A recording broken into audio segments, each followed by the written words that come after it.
વિશેષ સંબોધનમાં સમય આપ્યા વિના મારા મુદ્દા પર જ આવું. અહીંયા આવતા આવતા ગાયત્રી મંદિર પાસે એક સરસ મજાનો વિચાર મળ્યો. Thought for the day: be a good person but don't waste time to prove it. મિત્રો, હિમાલય દર્શનની ભાવાત્મક ફલશ્રુતિ જો એક જ વાક્યમાં કહેવી હોય ને તો મને લાગે છે કે આ વાક્ય પૂરતું છે. આપણા બધા જ સમય, શક્તિ અને સાધનો આપણે સારા દેખાવાની કોશિશમાં વાપરીએ છીએ, સારા બનવાની કોશિશ કરતા નથી. હિમાલય યાત્રાની સૌથી પહેલી અનુભૂતિ અને ફલશ્રુતિ જો મારા માટે હોય તો એ બીકમિંગ માંથી બીંગ તરફ જવાની પ્રક્રિયા છે. આપણે આત્મ સ્વરૂપ તરફ જવાનું છે. બાહ્ય જગતની ઘણી બધી ક્રિયાઓમાં આપણે ફોર્મલી પરોવાયેલા હોઈએ એની ના નથી, પણ આપણો સાત્વિક ઉદ્દેશ એ થોડા આત્મતત્વનું ચિંતન કરવાનો છે. અને આત્મતત્વનું ચિંતન એટલે ઘણી વાર હું કહું છું કે અહીંયા કઈ હિમાલયની કોઈ ગુફામાં બેસીને માળા લઈને બેસી જવું એવી વાત નથી, પણ આત્માનું મૂળ સ્વરૂપ શું છે તો કે ભાઈ પ્રેમ, કરુણા, સેવા. અને એની ઉપર આપણે જ્યારે અહમના આવરણો વચ્ચે દબાઈ ગયા છીએ તો બસ આ આવરણોને થોડા દૂર કરવાની પ્રક્રિયા અને આ પ્રેમ, કરુણા, સેવા આને પામવાની આપણી મથામણ એ જ કદાચ આપણી હિમાલય યાત્રાની એ ફલશ્રુતિ હોઈ શકે. ઘણી બધી વાતો થઈ કે પ્રકૃતિની પાઠશાળામાં આપણે આવ્યા હતા. આપણે સૌ શિક્ષકો છીએ એટલે શાળાઓ, શિક્ષણ, પાઠ્યપુસ્તકો, પરીક્ષાઓ, ડિગ્રીઓ, સર્ટિફિકેટ અને પછી બહુ મોટું પેકેજ આ પ્રક્રિયા માટે કામ કરતા હોઈએ છીએ. પણ આ પ્રકૃતિની પાઠશાળાએ ખરા અર્થમાં કેળવણી કોને કહેવાય, ચારિત્ર્ય કોને કહેવાય એનો અનુભવ આપણને કરાવ્યો. શિક્ષણ સંવર્ધન અભિયાન એમાં ભલે કેળવણી શબ્દ નથી, પણ આપણા બધાનું કામ મૂળે તો કેળવણીનું છે. શિક્ષણની પ્રક્રિયા તો થાય જ છે. અભ્યાસક્રમ પ્રમાણે આપણે ભણાવીએ છીએ, પરીક્ષાઓ લઈએ છીએ, એટલે કહેવાય ને કે શિક્ષણનું માપ એ ડિગ્રી અને ટકાથી મળે, પરંતુ કેળવણીનું મૂલ્યાંકન એ વ્યક્તિના વિચાર, વાણી અને વર્તનથી મળે. તો આ કેળવણીનું સંવર્ધન આપણે જ્યારે કરી રહ્યા છીએ એમાં આપણી આ હિમાલય યાત્રા એની પ્રકૃતિની પાઠશાળામાંથી જે પાઠો આપણને શીખવા મળ્યા એ આપણા માટેની એક સાચી ફલશ્રુતિ છે. થોડુંક મેં લેસન કર્યું હતું પણ સમયના અભાવે એ હું ટૂંકાવું છું.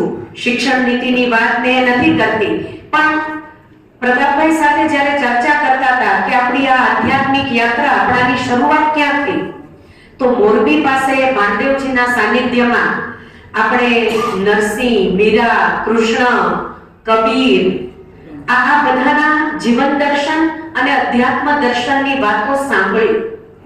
ભલે એ પ્રવચનોનો એક આખું સેશન હતું, પણ એ પ્રવચનોની પ્રતીતિ, એના સાક્ષાત્કારની અનુભૂતિ આપણને આ હિમાલય યાત્રામાંથી એક અનુસંધાન કે એ ગોષ્ઠીમાં જે ભારતીય સંસ્કૃતિના સનાતન મૂલ્યો, આપણી આધ્યાત્મિકતાના જે મૂળભૂત સિદ્ધાંતો, એ બધી વાત આપણને ભાણદેવજી પાસેથી જે સાંભળવા મળી, એના શ્રુત જ્ઞાનનો આપણને જે લાભ મળ્યો, એને અનુભૂતિ કરવાનો અવસર આપણને આ હિમાલયની યાત્રામાં મળ્યો. એટલે બહુ સરસ અનુસંધાન. એટલે મને એવું લાગે છે કે જો એ મોરબીની ગોષ્ઠી કદાચ ન થઈ હોત ને તો આ હિમાલય યાત્રા આપણી અધૂરી રહી હોત. એટલે યોગાનો યોગ પણ કેવો સરસ બન્યો કે એક પિંડ બંધાયો અને એ પિંડ બંધાયો એના ઉપર આપણી યાત્રા શરૂ થઈ કે જે ખરા અર્થમાં આપણને અનુભૂતિ કરાવે એવી રહી. આ આપણી ગોષ્ઠી એ પ્રવચનથી વિશેષ પ્રતીતિની હતી અને વક્તવ્યથી વિશેષ વિચાર અને ચિંતનની હતી. હિમાલય દર્શનની તો શું વાત કરીએ, વેલજીભાઈએ વાત કહી દીધી છે, પણ જ્યારે જ્યારે આ હિમાલયની મુસાફરી કરી, યાત્રા કરતા હતા ત્યારે મને કવિ શ્રી હર્ષદ ચંદારાણાનો આ શેર સતત મનમાં રમતો હતો કે ફૂલો જાત અર્પે સ્વયં, હવા બધે આલેખ, ઋતુઓ પૂજા કરે, વર્ષા કરે અભિષેક, ધ્વજસમ સઘળા કર્ણની ફરફરવાની ટેવ, મંદિર જેવા જંગલો ને વૃક્ષ વૃક્ષ છે દેવ. હિમાલયના કણે કણમાં ઈશ્વરનો વાસ છે એવી પ્રતીતિ આપણને આ હિમાલય દર્શનથી થઈ. પછી કદાચ બદ્રીનાથના મંદિરમાં ભીડમાં ઊભા હોઈએ અને વ્યવસ્થિત દર્શન થાય કે ન થાય ને એની બહુ ચિંતા ન થઈ. આ કણે કણમાં વ્યાપ્ત એવી પ્રકૃતિ અને એવા ઈશ્વરનો અનુભવ સતત આપણને આ યાત્રા દરમિયાન થયો. ગંગા, યમુના, કાલિંદી, ભાગીરથી, અલકનંદા, મંદાકિની કેટલા કેટલા સ્વરૂપે નદી માતાના દર્શન થયા. અને આ જ્યારે નદીઓના સ્વરૂપને જોતી હતી ને ત્યારે સતત એની સરખામણી સમય અને જીવન સાથે થતી હતી. કવિએ કહ્યું છે ને કે કેવા શુકનમાં પર્વતે આપી હશે વિદાય, કે નિજ ઘરથી નીકળી નદી પાછી વળી નથી. સમય અને જીવનનો પણ આ છે કે એકવાર વીતેલો સમય એ ફરી ક્યારેય આવતો નથી. તો શું શીખવાનું છે આ નદી પાસેથી? સતત વહેતા રહેવું. આપણે ભૂતકાળમાં રહેવા અને ભૂતકાળમાં જ જીવતા ટેવાયેલા છીએ. હિમાલયની ગંગા, હિમાલયની યમુના હોય કે કાલિંદી હોય કે અલકનંદા હોય એ આપણને એવું શીખવે છે વર્તમાનમાં રહો, સમયના વહેણ સાથે તમે વહેતા રહો.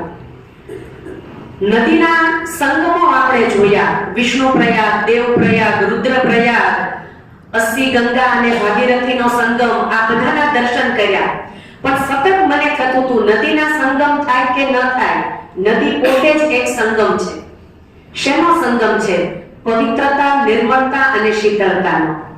તો નદી જો જીવન સાથે આપણે સરખાવીએ તો આપણા જીવનમાં પણ હિમાલય યાત્રા થકી જો આ પવિત્રતા, નિર્મળતા અને શીતળતા આવે તો આપણું આ હિમાલય દર્શન એ સાર્થક છે. હિમાલય સાથે અભિન્ન રીતે જોડાયેલી વાત હોય તો એ છે શિવાલય. અને હિમાલય એટલે શિવ તત્વની ઉપાસના. તો આ શિવ તત્વ, કલ્યાણકારી તત્વ એટલે શું? મને અહીંયા ભર્તૃહરિ યાદ આવે છે. ભર્તૃહરિએ નીતિ શતકમાં 4 પ્રકારના જીવોની વાત કરી, 4 પ્રકારના માણસોની વાત કરી. એક એવા માણસો સજ્જન કે જે પોતાનો કોઈ સ્વાર્થ ન હોય છતાં બીજાના ભલા માટે કામ કરે. બીજા સામાન્ય જન, પોતાને લાભ થતો હોય તો એ અન્યને માટે કામ કરે. અને મોટા ભાગના આપણે સામાન્ય જન છીએ. ત્રીજા દુર્જન કે પોતાના લાભ માટે એ બીજાને નુકસાન થતું હોય તોય કરે, એનું જે થવું હોય થાય પણ મને લાભ થવો જોઈએ. ચોથા એવા પ્રકારના માણસો રાક્ષસ કે પોતાને કોઈ લાભ ન હોય છતાંય બીજાનું નુકસાન કરે, હવનમાં હડકા નાખે આપણે કહીએ ને. પણ પાંચમા એવા પ્રકારના માણસો છે અને એને શું નામ આપવું એ ભર્તૃહરિને સમજાતું નથી. પોતાનું નુકસાન વહોરીને પણ એ બીજાને નુકસાન કરતા હોય છે. અને આજકાલ આવા માણસો બહુ વધી ગયા છે. આ હિમાલય યાત્રાએ આપણને એવું શીખવ્યું કે આપણે હવે કયા કેટેગરીમાં છીએ. સામાન્ય જનની કેટેગરીમાં છીએ તો આપણે સજ્જન તરફ પ્રયાણ કરવું છે કે આપણે નીચે આવવું છે. આપણી ઉર્ધ્વ ગતિ એ કઈ રીતે થઈ શકે એનું પાઠ એ હિમાલય આપણને ભણાવે છે. ઘણા બધા વિદેશી પ્રવાસીઓને મળવાનું બન્યું અને સ્વાભાવિક જ આપણને એમ થાય કે એની સાથે વાર્તાલાપ કરીએ. દરેકના મનમાં ભારતની એક જ છબી છે, એની સ્પિરિચ્યુઆલિટી. કોઈએ એવું નથી કીધું કે અમને અહીંનું ખાવાનું ગમ્યું ને અહીંનું રહેવાનું ગમ્યું કે અહીંનું આ ગમ્યું. દરેક જેટલા લોકોને મળવાનું થયું એ દરેકના મોઢામાંથી આ એક શબ્દ નીકળ્યો કે ઇન્ડિયાની સ્પિરિચ્યુઆલિટી એને અમને આકર્ષિત કર્યા છે. મિત્રો, આપણી સંસ્કૃતિ એ ધર્મ ઉપર નહીં પરંતુ અધ્યાત્મ ઉપર ટકી છે. અને આ ધર્મ અને અધ્યાત્મનો ભેદ સમજવો હિમાલય આપણને શીખવે છે. ઘણી બધી વાત થઈ શકે, પણ મને એમ લાગે છે કે મારા મિત્રોએ જે પોતાની અનુભૂતિ અહીંયા દર્શાવી છે એ અનુભૂતિને હું પહેલા ન્યાય આપું. સમય હશે તો પછી મેં જે કામ કર્યું છે એની થોડીક વાત બાકી છે એ હું કરીશ. એક વિચાર આપ્યો કૃણાલભાઈએ, એ વિસ્તર્યો તમારા સુધી, અને તમારામાંથી મોટા ભાગનાએ કંઈક લખીને પોતાની અનુભૂતિ આપી. તો એ અનુભૂતિને હું વાંચતી હતી તો મને થયું કે બધાની બધી વાત તો કદાચ નહીં કરી શકું, પણ એની મુખ્ય સૂર પકડીને, એની પંચલાઈન પકડીને મેં થોડું હોમવર્ક કર્યું, એ તમારી સમક્ષ રજૂ કરું છું. અને આમાં મેં કોઈ એવો ક્રમ નહોતો વિચાર્યો કે પહેલા કોનું બોલવું પછી કોનું બોલવું. મારા હાથમાં જે થપ્પો હતો કાગળનો, એક એક ચિઠ્ઠી ઉપાડતી ગઈ અને જે પ્રમાણે આવ્યું એ પ્રમાણે કર્યું. અમારા મહેન્દ્રભાઈએ એવું લખ્યું કે ચારધામ યાત્રાનું વર્ણન શબ્દોમાં શક્ય નથી અને અધ્યાત્મ એ અનુભૂતિનો વિષય છે. પણ એમનું ઓબ્ઝર્વેશન એવું રહ્યું કે કોઈ પણ સમસ્યામાં પરસ્પરનો વિશ્વાસ જો કેળવીએ અને થોડુંક સહન કરતા શીખીએ તો સમસ્યાનો ઉકેલ મળે છે. એણે એના લોકજીવનનું પણ નિરીક્ષણ આપ્યું કે ખૂબ ગરીબ લોકો અહીંયા રહે છે છતાં ખુશ છે. આ બહુ અગત્યની વસ્તુ છે મિત્રો. ઈશ્વરની નજીક રહેવા સરળ હોવું ખૂબ જરૂરી છે અને પ્રમાણિકતા અહીંના લોકોની એમને સ્પર્શી ગઈ. તરુણાબેન એવું લખે છે કે હિમાલયના કણે કણમાં ઈશ્વરના દર્શન થતા હોય એવું લાગે છે. તમે જુઓ, બહુ જ નાનું વાક્ય પણ કેટલી મોટી વાત તરુણાબેને કરી. બળવંતસિંહ સોલંકીએ એવું કીધું, સ્વના સાક્ષાત્કારની અનુભૂતિ થઈ. બહુ મોટી વાત છે. સુરેશભાઈ અવૈયા, પહાડોના મુશ્કેલી ભર્યા જીવનમાં લોકોના હકારાત્મક વલણનો સ્પર્શ એ આ યાત્રાનું જીવંત પાસું છે.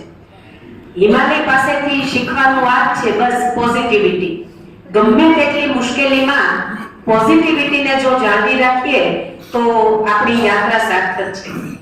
ઘનશ્યામભાઈ વાનાણી એવું લખે છે કે નિસ્વાર્થ જીવન જીવવું કપરું છે, પણ સાથે રહેવાથી વધુ આત્મીય અને પ્રેમાળ બનાય છે અને પ્રેમાળ જીવન જીવી શકાય છે.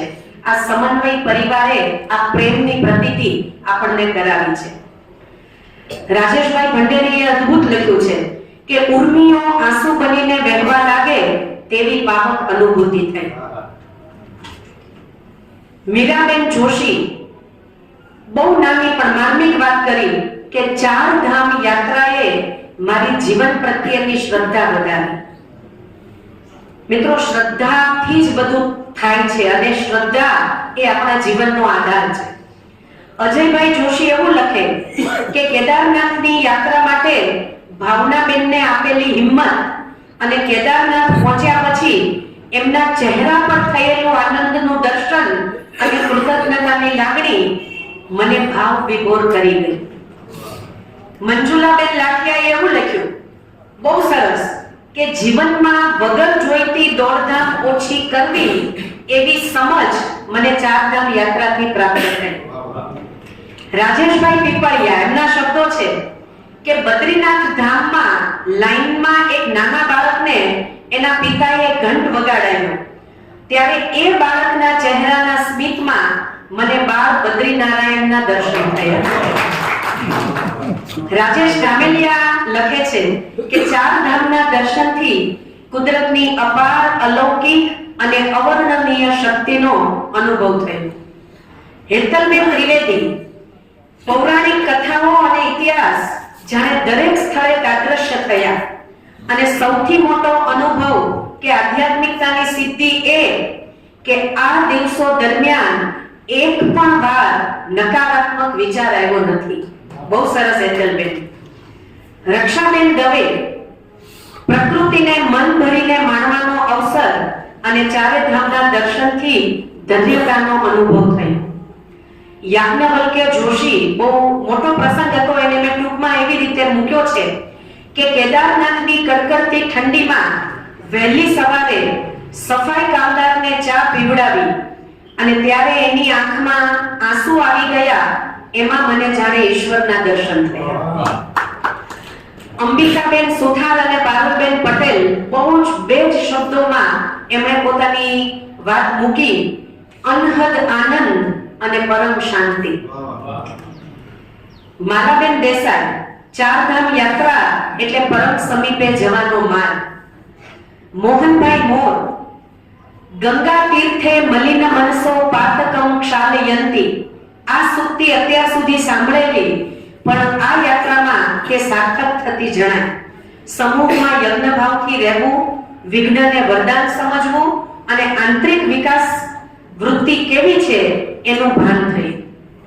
વલ્લભભાઈ મોરે લખ્યું કે લાખો રૂપિયા ખર્ચતા જે આનંદ ન મળે એવો નિર્મળ આનંદ આ યાત્રામાં થયો. નાનજીભાઈ મોર, સર્વ પાપોને હરનારી, માનવ માત્રને પાવન કરનારી માં ગંગાના દર્શનથી અને તેમાં ડૂબકી મારી ત્યારે માં કોને કહેવાય એની અનુભૂતિ થઈ. મોતીભાઈ ખાન, ચારધામ યાત્રામાં સમન્વય સાથીઓના પ્રેમ, હૂંફ અને પરસ્પર ભાઈચારાની ભાવનાથી અમારા બંનેના જીવનને એક નવી દિશા મળી છે. વાહ. બાબુભાઈ બારિયા, હિન્દુ સંસ્કૃતિ અને અધ્યાત્મની મમતાની પ્રતીતિ છે. વિઠ્ઠલભાઈ સવાણીએ સરસ લખ્યું કે શિક્ષણ ક્ષેત્રે મૂલ્યનિષ્ઠા સાથે કાર્ય કરનારા શિક્ષકોનું આદરણીય ગોવિંદભાઈ ધોળકિયા જેવા સમાજ શ્રેષ્ઠી દ્વારા સાગમનું સન્માન થયું એવું અનુભવાયું. ખરેખર આ યાત્રાને સ્પોન્સર કરીને એને આપણા સૌનું સન્માન કર્યું છે એવી અનુભૂતિ થાય. જાગૃતિબેન સવાણી લખે છે કે ચારધામ યાત્રામાં શ્રદ્ધા, ધર્મ ભાવના, પ્રકૃતિની અલૌકિક સુંદરતા અને આનંદની અનુભૂતિનો સમન્વય થયો. દાદા અને દાતાની કૃપાથી દિલની ઈચ્છા પૂરી થઈ. હારુભાઈ વિહળ, અંતરમાં શ્રદ્ધા હોય તો કોઈ પણ પરિસ્થિતિમાં અડગ રહી શકાય છે તે બાબત વધુ દ્રઢ બની. અલકાબેન પટેલ એવું કહે છે કે યાત્રા એટલે સેવા અને સાધના.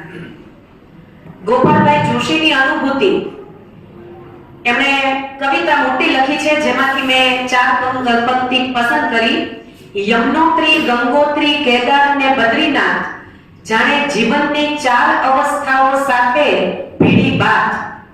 જોયા ઝરણાઓ અનહદ જેમ ભીતર વહેતી રક્તધાર. જીવનની ઉન્નતિ પામવા ચડવા ડુંગરા ના સીધી ધાર. આ અનુભૂતિ ગોપાલભાઈની હતી. कल्पनाबेन पटेले अनुभूति करी, माता तुम्हारी केदारनाथ की यात्रा सफल होगी. यमुनोत्री में डोलीवाला भाईना आ शब्दोए मारामां श्रद्धा रूपी. गंगोत्री में भागीरथीना नीरमा 10 मिनिट पानी में पग बोळीने बेसी रही अने जाणे मारो सांधानो दुखावो गायब थई गयो एवुं मने अनुभवाय. मावजीभाई लाठिया लखे छे કે કેદારનાથ નહીં જવાનો નિર્ણય લીધો હતો, પરંતુ પત્નીના આદેશ, વિશ્વાસ, હિંમત અને આગ્રહથી કેદારનાથ યાત્રા નિર્વિઘ્ને પૂર્ણ થઈ. એનાથી મારી શ્રદ્ધા વધી. એટલે અહીં બેઠેલા ભાઈઓને મારી વિનંતી કે પત્નીના આદેશનું પાલન કરવું. અમારા વીણાબા ગોહિલ એવું કહે છે કે ચારધામ યાત્રા નિર્વિઘ્ને પૂર્ણ થાય એ માટે હું રોજ ગણપતિ પાઠ કરતી હતી. પ્રકૃતિ દર્શન, હિમાલય દર્શન અને સમન્વય પરિવાર સાથે યાત્રાનો અંતત આનંદ અનુભવાયો અને ગણપતિ પાઠ કરતી રહું અને આવા સંકલ્પો પૂરા થતા રહે એવી અભ્યર્થના એમણે વ્યક્ત કરી. બળદેવસિંહ ગોહિલ એવું કહે છે કે પ્રકૃતિનું દર્શન કર્યા પછી અનુભવાયું કે પ્રકૃતિ સર્જક, સર્જન, સંવેદના, સુખ અને શાંતિની જનની છે એનો અહેસાસ થયો. એમણે કલાપીનું ઉદાહરણ આપેલું કે હિમાલય દર્શન અને હિમાલય યાત્રા પછી જ કલાપી કવિ અને સર્જક તરીકે નીકળ્યા. પ્રતાપભાઈએ તો પોતાની વાત કરી છે, પણ મેં લખ્યું કે હું કેવળ યાત્રા કરવા નહીં, યાત્રા કરાવવા નીકળ્યો હતો. અને છેલ્લી પથારીએ જ્યારે આ બધા સ્મરણો વાગોળીશ ત્યારે પરમ સંતોષની લાગણી અનુભવીશ. મારી ચાહનાની મૂડી વધી છે અને મારા સહયાત્રીઓની બેંકમાં મારી સ્નેહ મૂડી જમા કર્યાનો મને આનંદ છે. રેખાબા ગોહિલ આ યાત્રામાં મેળવેલ ભાથું અમૂલ્ય અને યાદગાર છે. વડીલોના આત્મવિશ્વાસ અને મનોબળ જોઈને અમે અમારો થાક ભૂલી ગયા એવું પ્રેરક વાતાવરણ મળ્યું. ખરેખર સેલ્યુટ છે જેઠાભાઈને, બાલુભાઈને અને આ સૌ બધા વડીલોને કે એમને જોઈને અમને ખરેખર શરમ આવતી હતી કે અમે એના કરતા તે ઘણા પાંગળા છીએ. વિરમદેવસિંહ ગોહિલ એવું કહે છે કે દરેક ધામમાં નવી જ ઉર્જાનો અનુભવ થયો. સંજયભાઈ કોરિયા સમન્વય ચારધામ યાત્રા દરમિયાન ઈશ્વરનું વિરાટ સૌંદર્ય અને વાતાવરણ જોઈ શ્રદ્ધા પ્રબળ બની. હૃદયની નિર્મળતા અને ભાવની શુદ્ધતા જરૂરી છે એવું સમજાયું. કિશોરભાઈ મોળિયા એવું લખે કે અંતઃકરણ શુદ્ધ અને સાત્વિક થયું, ચિત્ત વૃત્તિ શાંત થઈ, તત્વમસી અને અહમ બ્રહ્માસ્મિનો જબકારો થયો. કૃષ્ણાબેન ડોબરિયા બહુ સરસ લખ્યું કે ચારધામ યાત્રા દરમિયાન તમારી પર્સનાલિટી કેવી છે એ મહત્વનું નથી, પણ તમારી મેન્ટાલિટી કેવી છે તે મહત્વનું છે એની અનુભૂતિ થઈ. વેલજીભાઈ બેલડિયા અને મનીષભાઈ રાજ્યગુરુનો સંયુક્ત અનુભવ છે કે યમનોત્રી યાત્રા દરમિયાન ઘોડા ઉપરથી પડી ગયા અને છતાંય કશું ન થયું. શું આ ચમત્કાર નથી? ઈશ્વરની હસ્તીની અનુભૂતિ થઈ. અજીતસિંહ સોલંકી કે 80 જણના સમન્વય પરિવારમાં યુવાનો, વડીલો, ભાઈઓ, બહેનો બધાને એક સૂત્રતામાં રાખવા, યોગ્ય સમયે ચારેય ધામના દર્શન થવા, સૂર્યનારાયણની કૃપા અને વાતાવરણની અનુકૂળતા, આ બધાની પાછળ ઈશ્વરની અસીમ કૃપા છે એવી શ્રદ્ધા દ્રઢ થઈ. પરેશભાઈ પટેલ એવું લખે છે કે ચારધામ યાત્રામાં મારા પત્ની કલ્પનાની સાથે આવવાની તૈયારી એ મારી પ્રથમ સુખદ અનુભૂતિ અને યાત્રા સુખરૂપ પૂર્ણ થશે એવો વિશ્વાસ એ બીજી સુખદ અનુભૂતિ. પ્રજ્ઞાબેન રામોલિયા લખે છે કે ખુદને ભૂલી જઈ બીજાની તીવ્ર ઈચ્છાને સંતોષવી એમાં જ સુકૂન મળે, તેનાથી મોટી કોઈ યાત્રા ન હોઈ શકે.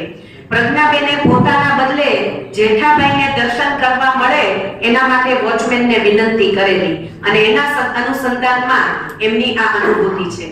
દિનેશભાઈ ભોઈ, હવે 2 જ મિનિટમાં પૂરું કરું છું. કુદરતનું અપાર સૌંદર્ય માણવા મળ્યું.